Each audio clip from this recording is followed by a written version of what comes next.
For those who are just joining us, sorry for the technical difficulty. We're picking up right in the middle of a story about Romeo and Juliet and West Side Story and tritones. Okay. Tony was moved in his soul, and he sang about what had moved him. He sang, Maria. Maria, that's the tritone. Body. Maria, I've just met a girl named Maria, and suddenly the name will never be the same to me. Maria. I've just kissed a girl named Maria, and suddenly I've found how beautiful a sound can be. Maria. Say it loud and there's music playing. Say it soft, and it's almost like praying, Maria. I'll never stop saying Maria. And the music is just so brilliant. And to have heard Leonard Bernstein conducting it himself, I can only imagine it must have been wonderful. There's a rule against doing what Leonard Bernstein did, but he did it anyway, and he did it meaningfully. And just look at all the beauty that came into being just by his choice to break the law. Now, breaking the law in society, however, is rarely beautiful. Music is a different matter. But breaking the laws in society is rarely beautiful, even when one does it meaningfully. In other words, had Leonard Bernstein donned his best fresh-pressed tuxedo and used his conductor's baton to meaningfully steal my car, I would have called the police and charged him with larceny. So no, breaking the law in society is hardly ever beautiful. Even when it is beautiful, it can promptly land you right in jail. So if you're going to break the law, you better be prepared. Our courts can be very insistent.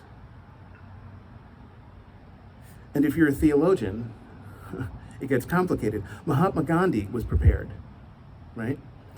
He went to jail 12 different times. He was sent to jail in South Africa on the 10th of January in 1908, and then again on the 7th of October in the same year. He went in February of 1909 and twice in November of 1913, all before he chose to leave South Africa.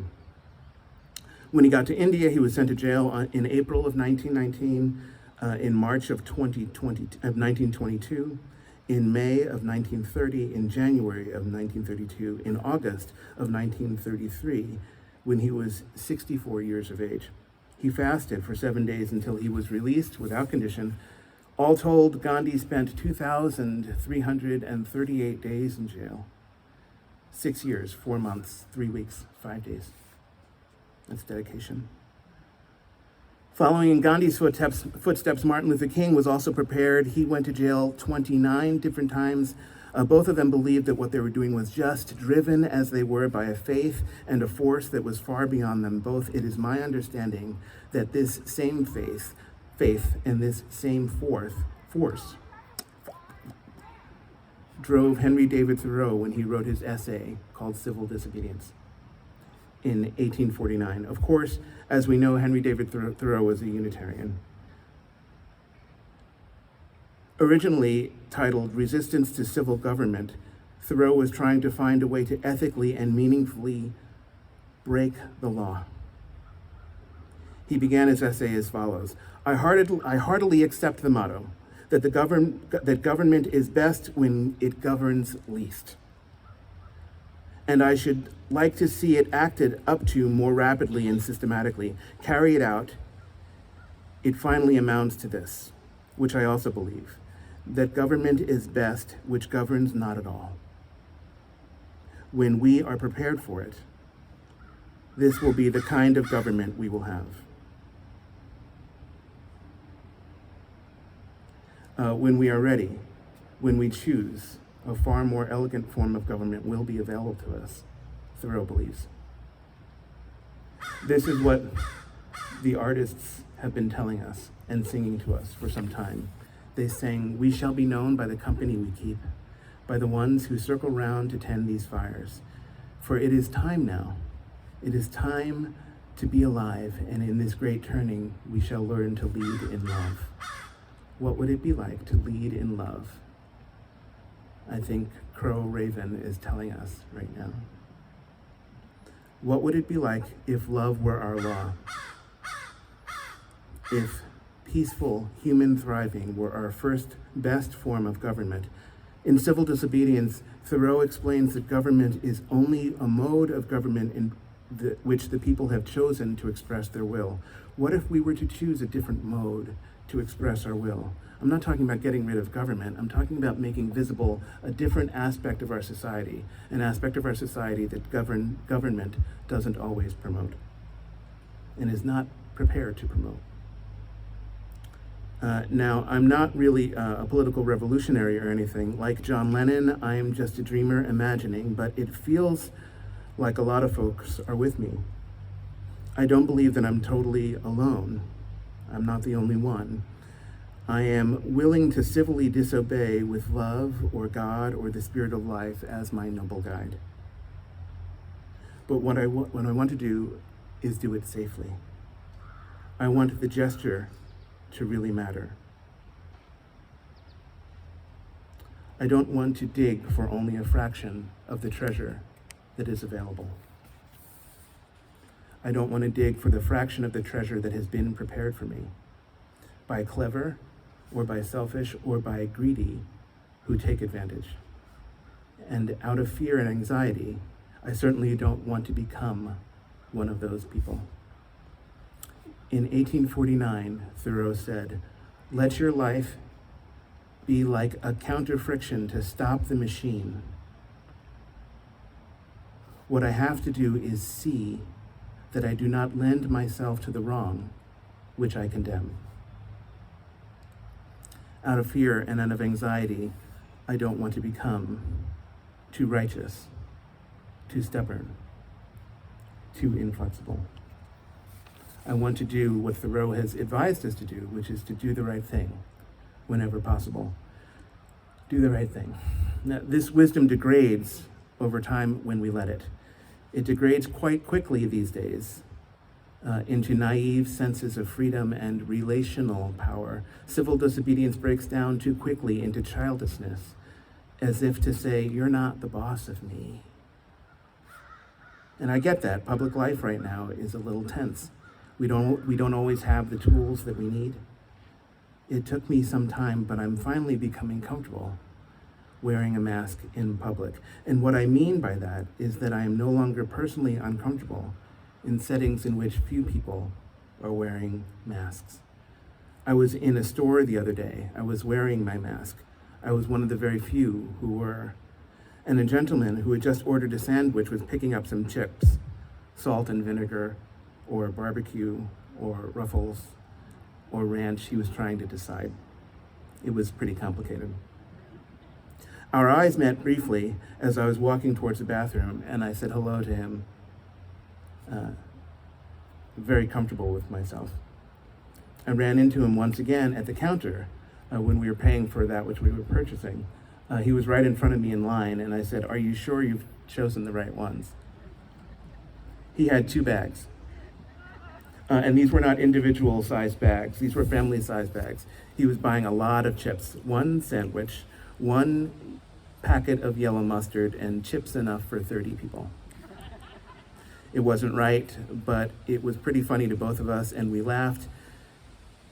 In guilty pleasure, he looked down at his chips and looked up at me with the sweetest face.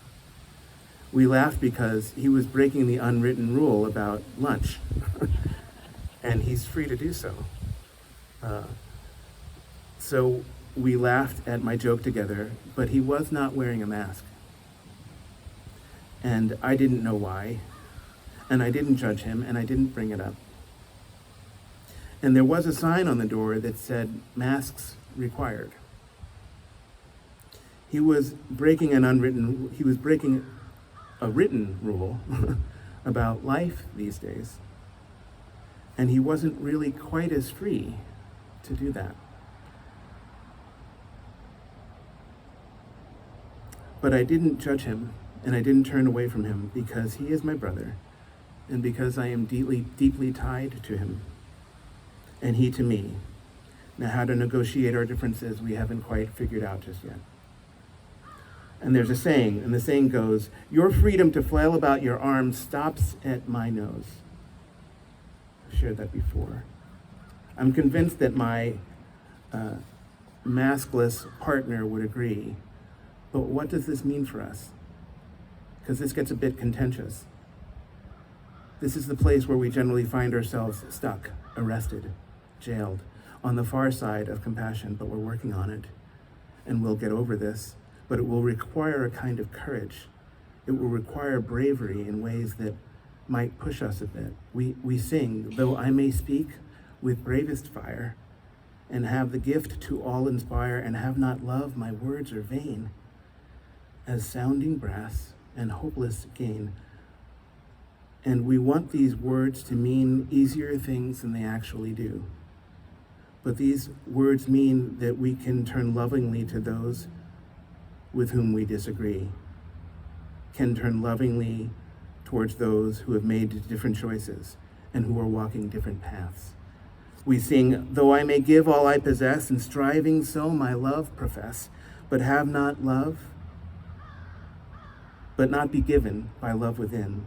The profits soon turned strangely thin. So to the clever folks and to the selfish folks and to the greedy folks among us, or said differently, perhaps more compassionately, in the clever times and the selfish times and in the greedy times that we all experience, know this. We can let ourselves be a counterforce of friction to stop the machine within us. We can see to this so that we do not lend ourselves to the wrong that we condemn. It's so easy to do. I find myself doing it sometimes. I've been impossibly angry at a couple of old friends, dear friends. They won't vaccinate, and they are medically able to vaccinate, but they are choosing not to do so, and they're cheeky about it. It's the cheeky part that gets me down. I love them dearly, but there's real risk. That's just where they are right now. I've been in a place like that. I know many of my friends who are making similar choices, and this is such a sensitive issue. It causes real crisis between otherwise loving people who disagree. This happens during periods of trauma. We get short-tempered with one another. This happens in periods of real risk. We get short-tempered with ourselves when we are not given by love within, as this morning's hymn proclaims. Indeed, the prophets, and so too our nerves, turn strangely thin. So stop a moment, will you?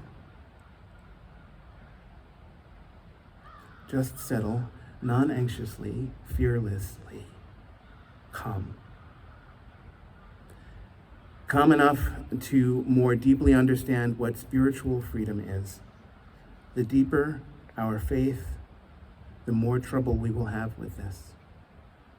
There is an old adage about the faithful man who lived in a flood zone, and when the waters came, the man dug in and decided to ride it out. Secure in his faith, he chose to stand his ground against the waves, and the police came by in the early hours of the storm, announcing on their speakers that the town was being evacuated and everyone was asked to leave.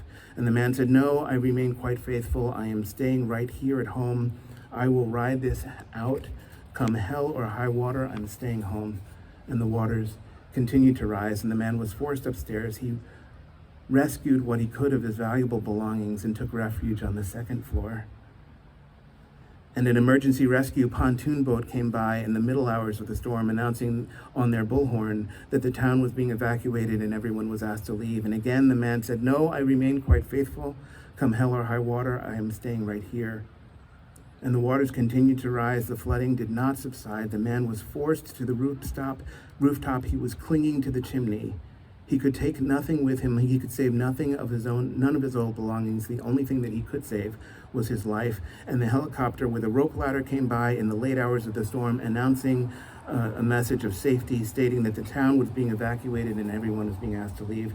And once again, the man said, "No, I remain quite faithful. I am staying right here at home. I'll ride this out. Come hell or high water, I will not leave."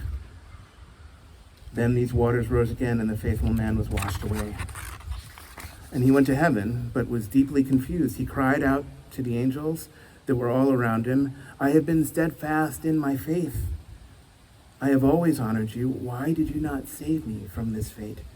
And the angels said, "We sent you a police car. We sent you a pontoon boat. and we sent you a helicopter with a rope ladder, you turned us down 3 times. It's so easy to get caught up in one's own beliefs. I do it.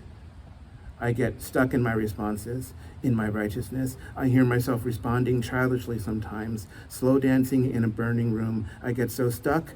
If there were a fire and I were trapped inside a building and the fire trucks rolled up and extended the ladder to my 2nd floor window and said, "Climb down here to safety," my first response sometimes in blindness would be to say, "You're not the boss of me." This happens during periods of trauma. We get short-tempered with one another. We get short-tempered with ourselves. And we need the last verse of the hymn, "Come, Spirit, come."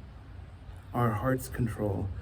Our spirits long to be made whole. Let inward love guide every deed. By this we worship and are freed. What does all of this have to do with safety belts?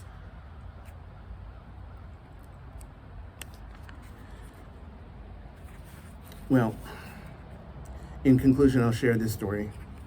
I used to not want to use my safety belt. I resisted it. I chose not to wear it as if I were fighting some private automotive revolution in my mind, in which the only person at risk was me. I used to justify my choice. I'd say, I'm a better driver without it. I pay more attention. I pay closer attention when I know that I am at risk. I didn't say that because I thought it was true. I said that because it was a means of creating distance between me and whoever was giving me flack about not wearing a safety belt. I don't like people telling me what to do. I was fighting a different set of battles at the time. I wasn't really grounded in myself, but I heard myself saying those words to someone who I cared about, saying them right out loud, and I saw the person react pretty unfavorably. And I realized that safety belts aren't designed to protect my attitude and my ego. Safety belts are designed to protect my body when my car is driving down the highway and suddenly crashes into something else, for the times in which my body is still moving forward at breakneck speeds within a vehicle that has suddenly come to a screeching halt. Now, the first federal seatbelt law went into effect on the 1st of January in 1968. I was 2.5 years old, going on 3. How old were you at that time? Were you here yet? I learned to drive about 14 years later, and sometime after that, I started fighting my private little automotive revolution. Fortunately, I got over myself before it became an issue. The point is that change requires time. It's not convenient, it doesn't feel natural, it doesn't feel normal sometimes. We don't always do it well, necessarily, but we can be wise about it. We can be wise enough to know that we are on a journey together, and we don't know where it ends. What kind of safety belt protects us now? Will making jokes about potato chips in grocery stores do the trick, do you think?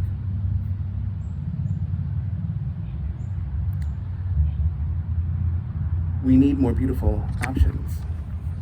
We need to create more beautiful options. What safety belt protects us? My guess is that Gandhi was right, and that Martin was right, and that Henry David Thoreau was right. Do the right thing. Look inside of yourself and be prepared to face the consequences of taking responsibility for oneself.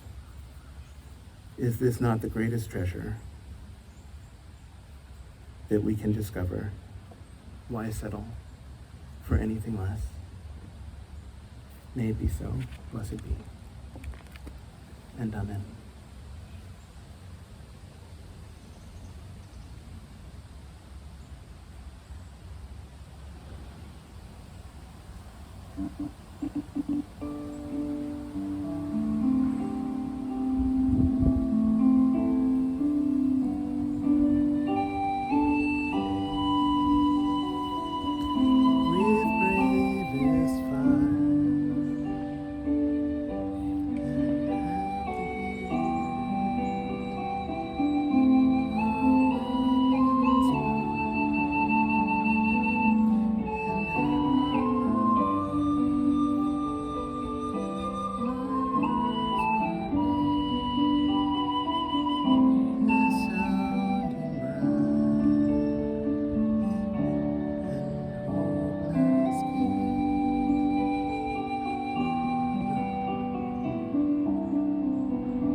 In our reach